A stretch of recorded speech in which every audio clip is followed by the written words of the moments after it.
So you want to head to Campobello Island in New Brunswick, Canada. And maybe you just don't want to cross through the US border. How do you get there? You got to take the ferry. Well, if you're not sure what that process looks like here in New Brunswick, I got you covered. Stay tuned to get tips and tricks on how to navigate the ferry system in New Brunswick.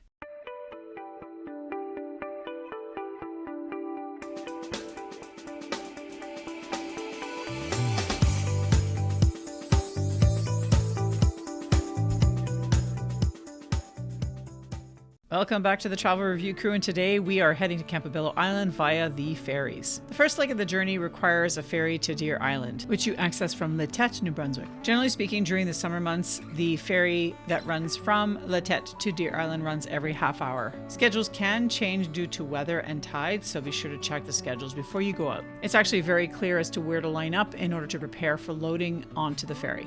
As you can see on the video, these ferries are not typically very large. They hold anywhere between 20 and 30 cars and often don't have public restrooms, so be sure to empty your bladder in a town before you get here, like St. George. This first leg of the journey has no charge because this ferry is run by the government of New Brunswick. Notice the angle of debarkation and embarkation here because of the low tide. This is the Bay of Fundy, so you're going to see the greatest tide shifts between high and low tide, and you really notice it on these ferries. This is not so bad. It's a steep angle, but it's not bad. Middle? Okay. We get to be in the front. Yay us. No. Yay us. Bad us. It's okay, I know, Darren. That's how long it took them to load it. Yep. That felt faster than It's like 2 minutes to I know load. they're used to it. They're busy. They know how to do it.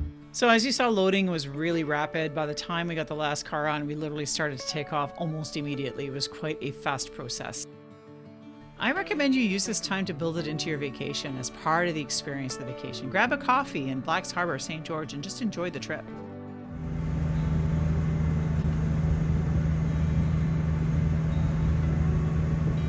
While you can sit in the car for the entire duration, especially on this day in particular, it was really cold, you can get out of the vehicle once the ferry starts moving. It's perfectly safe to do so. I chose to do this because this is the Passamaquoddy/Atlantic, so you might see whales, seals, eagles, and all sorts of other wildlife out here. So take out your binoculars and enjoy the ride.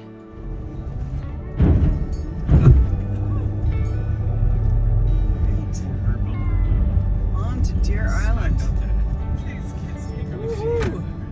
Once on Deer Island, you can stop for gas, a treat, stretch your legs, do whatever. It's about a 20-minute drive from one end of the island to the other to catch the next ferry over to Campobello.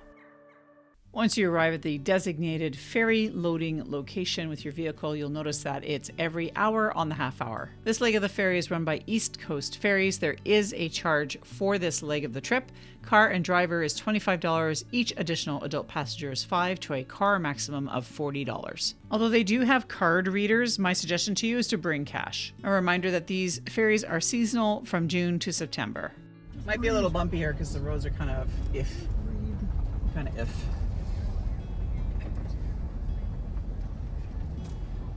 Looks like a lot more water gets on this one. Yeah, it's a little bit splashier. That could mean that it's a little rougher out there. This is a good segue here to talk about seasickness if you're concerned about that. A couple of our passengers pre-medicated with anti-nausea medication just in case. I myself do get seasick, and I can tell you that not once did I feel ill the entire time. Now, the seas were not that choppy, and I also got out of the vehicle during the trip. That helped me tremendously. That's a fast takeoff, eh? Look at that. Just like that, the door is shut. We noticed that ferry schedules can change based on fog or peak travel hours, so plan for that. Oh. Hi. Yeah, that's neat.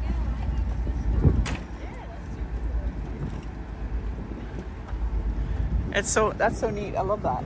See? Just turning the boat around. You got to steer. Thank you. Again, you can stay in your car during the journey. I chose to get out because I really love being able to look around. We had heard from locals that there were whales in the area that people had seen, and at this time of year it can be anything from finbacks to minkies to humpbacks. And so we went out there. Now, no luck on this day, but still, it was great to be outside. Oh, Is that better? As the ferry went past Eastport, Maine, we got to see a cruise ship in the port. This exact cruise ship went right past the cottage we stayed at on Campobello, and for that, you're going to want to click on the Airbnb video that I'm going to link up above once it's completed. We unloaded, and in a week, we headed back. Now I'm sharing the return trip home because I want to show you how different things can be on a different sailing. Once you arrive back at the loading location on Campobello, you'll notice that it's on the hour every hour to head back to Deer Island. A reminder that this is run by East Coast Ferries, and therefore there is a cost similar to coming onto the island, leaving the island at $25 for vehicle and driver, $5 per person to a $40 maximum per vehicle. The difference on this day is the tide was high, and so the water was level with the road and made it easier to load. So we parked and waited our turn. Here we go.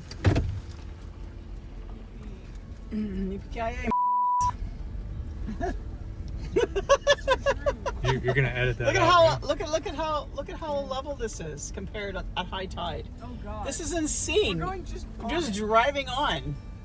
None of this having to go down a freaking alleyway. The staff on these ferries are excellent, and they will all direct you as to where you need to go to load onto the ferry properly.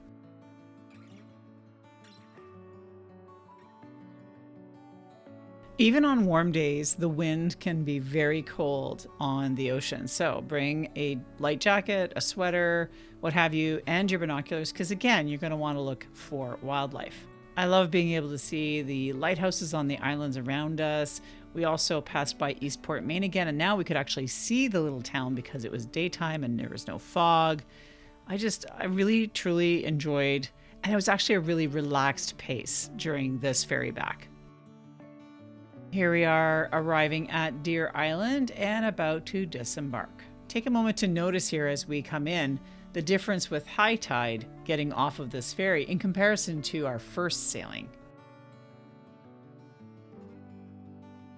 On Deer Island, you can find the largest tidal whirlpool in the Western Hemisphere called Old Sow. Now, unfortunately, this was high tide. The best time to view this is 3 hours before high tide. There is a viewing platform to see Old Sow. It is considered the second largest natural whirlpool, second to the Maelstrom found in Norway. At its peak, it can measure about 250 feet or 75 meters with depths of 12 feet or 3.7 meters and water speeds of 6 knots. Unfortunately, because we got there right at high tide or just after high tide and not 3 hours before high tide, we didn't see too much of this. As we watch the ferry heading back to Campobello, let me just say that although we were not here at the right time, if you're on Deer Island in between ferries 3 hours before high tide, then I would recommend you come to this. It's a short drive up the hill, really close to the loading area. Again, a friendly reminder that things can change when riding the ferries. One of the ferries was down as of that morning, and so we actually waited an additional 45 minutes or so to get onto the return ferry. Again, notice the difference in angle here with the high tide when you're getting onto the ferry. It is so different.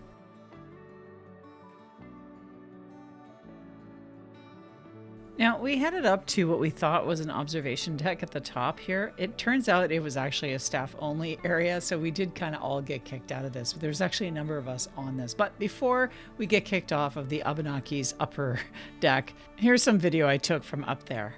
I truly recommend you just take a breath and enjoy the scenery along the way. It's just so worth it.